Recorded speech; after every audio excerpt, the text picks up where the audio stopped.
years ago was when I was at St. John's in Parsons prior to my appointment prior to coming here. I had a little girl when I first got there. She was probably 2, maybe 3 years old, and she was really shy. She was quiet. She hardly had anything to say. But when she reached 4 or 5, she hit her stride. And so I'd have the kids come up for the children's message, and she would start talking. Many times about things that weren't even related to what we were talking about in the children's message. And all I had to do was look back across the pews, and I would see her mom and dad sliding lower and lower and lower down in the pew. It got to a point, her mom wasn't very tall anyway, I could hardly see the top of her head. She's a young woman now, probably about ready to graduate from Fairmont State, I think. But I remember her as little and tiny. You know, you never know what children might say or do in church. You know, one mother I read about who counseled her little girl about proper behavior in church and then asked if she understood. "Honey, do you understand why you need to be quiet in church?" she asked. And the child said, "Uh-huh, because people are sleeping."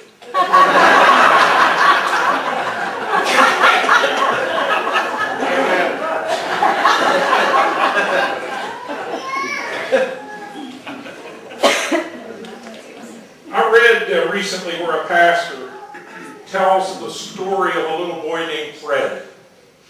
And I'd like to relate that story to you today. This little boy single-handedly disrupted the education and worship experiences week after week. Jesus loved him, the pastor said, but after several months of his regular attendance, some of us weren't so sure that we did. But still, it was our job, he said, to help Freddie know Jesus' love, and if we were reading the gospel correctly, to be an extension of God's love to Freddie as well. Freddie's single mom hadn't attended church in years. His grandma had been bringing Freddie with her, and she managed some measure of control over him. But her health had failed, and she could no longer attend church.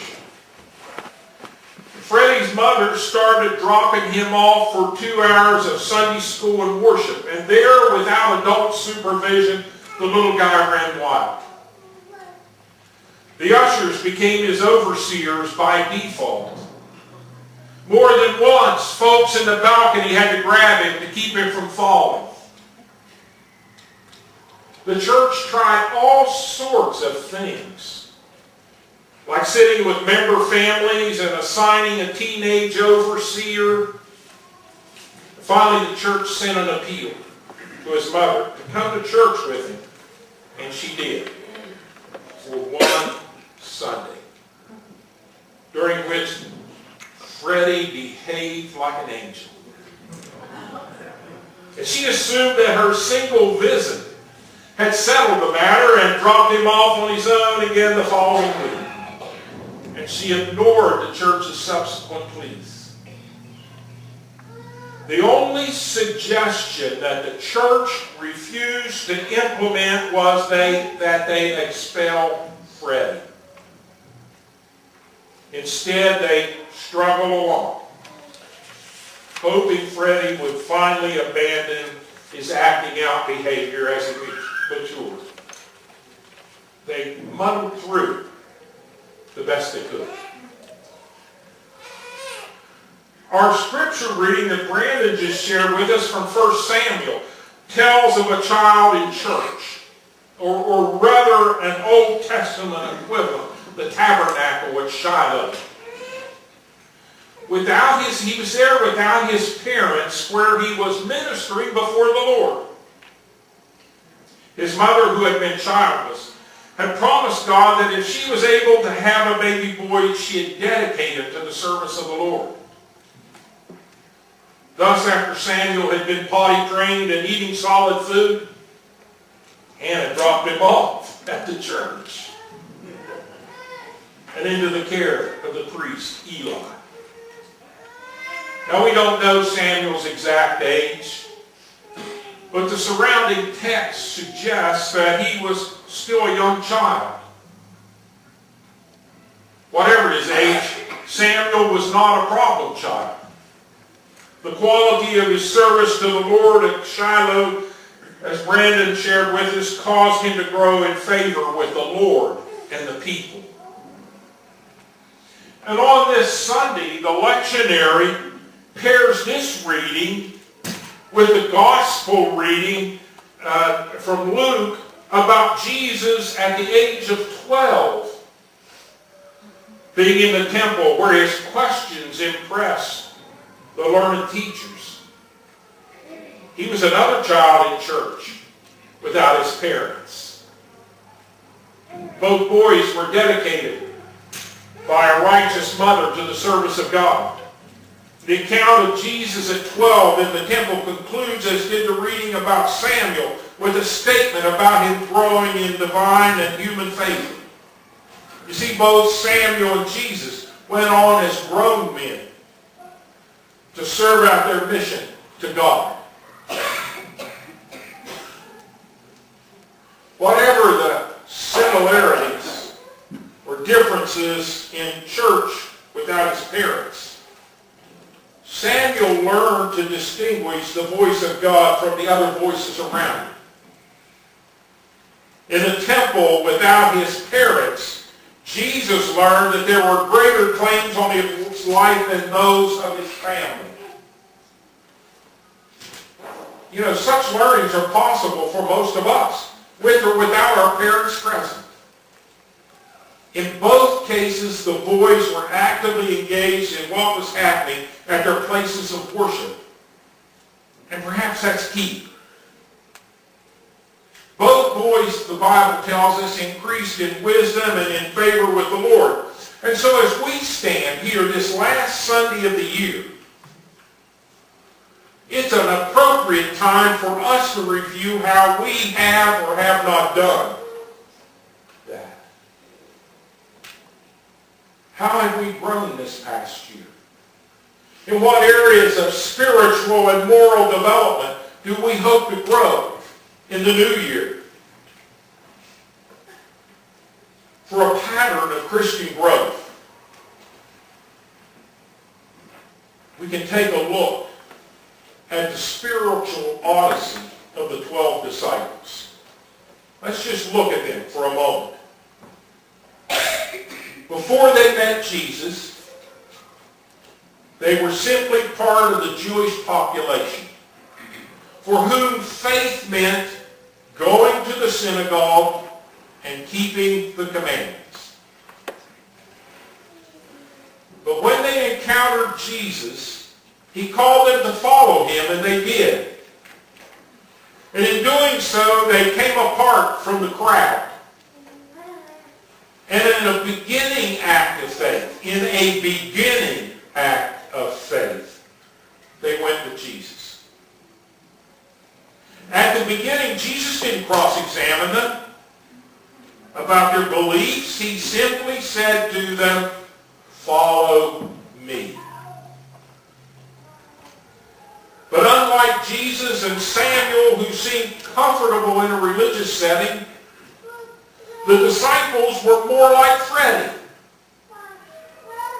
They were bouncing all over the place. They misunderstood Jesus' mission. Once when the village refused to offer overnight accommodation, some of them furious called in coordinates for an airstrike. But Jesus refused to comply. Another time, two of them started fighting about who would have a more powerful position in the coming Messianic kingdom. Sometimes they were clueless. They didn't get it. Jesus would tell a story, and later the disciples would speak privately and say, "What were you talking about?" And when Jesus began to suggest he was going to die, they totally did not understand.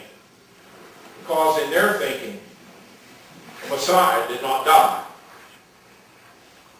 And yet, even so, goofy, clueless, and revengeful as they were, Jesus was able to use them. He sent them out on healing and preaching missions. And they came back supercharged and glowing with what happened in their travels. But that period was also littered with failures. Most notably, Peter's denial, Judas's betrayal, and the desertion of the disciples following Jesus' arrest. The 12, in responding to Jesus' call, had begun traveling the spiritual road, but they hadn't gotten very far down. It was a time of spiritual immaturity for them. Fortunately, God was not through with them. You see, after Jesus' ascension into heaven, the 11 disciples remaining after Judas' death followed Jesus' instructions to gather in Jerusalem. And there on the day of Pentecost, the Spirit of God came upon them in a mighty way. And after that, there was, as far as we know, no repeat of their old failures. They grew spiritually in a kind of a giant step.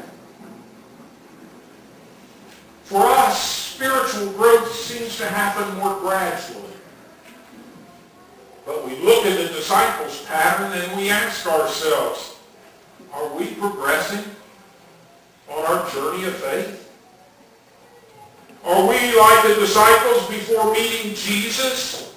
Do we think that being a Christian means only trying to keep some moral rules and going to church? Are we like the disciples after responding to Jesus' call but before Pentecost? We may be able to recall a specific time when we committed ourselves to Christ, or when we may have pretty well accepted Christianity as it was presented to us as we grew. That's great.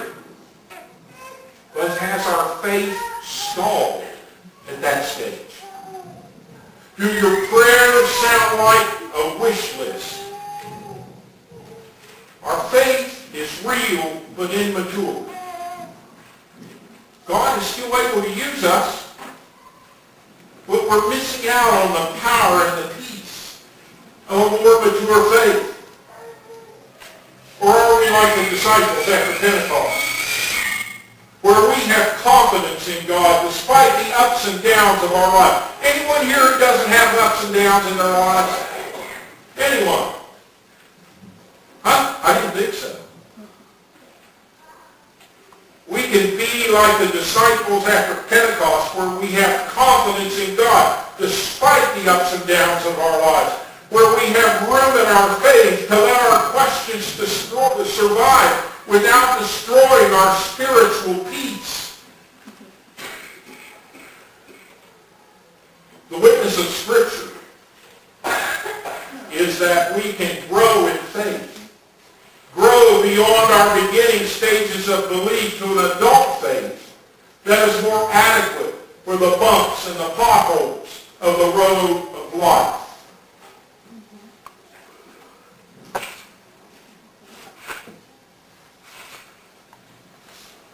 Would you like to know what happened to Freddie? Remember Freddie? Well, the storyline is not about a church who was faithful to a difficult child, who later became a doctor and worked with the poor and the needy in the inner city, or some kind of similar story. The story is about a church who was faithful to a difficult child, who grew up into young adulthood, and who now works at a restaurant. He's a young adult, and his mother's very proud.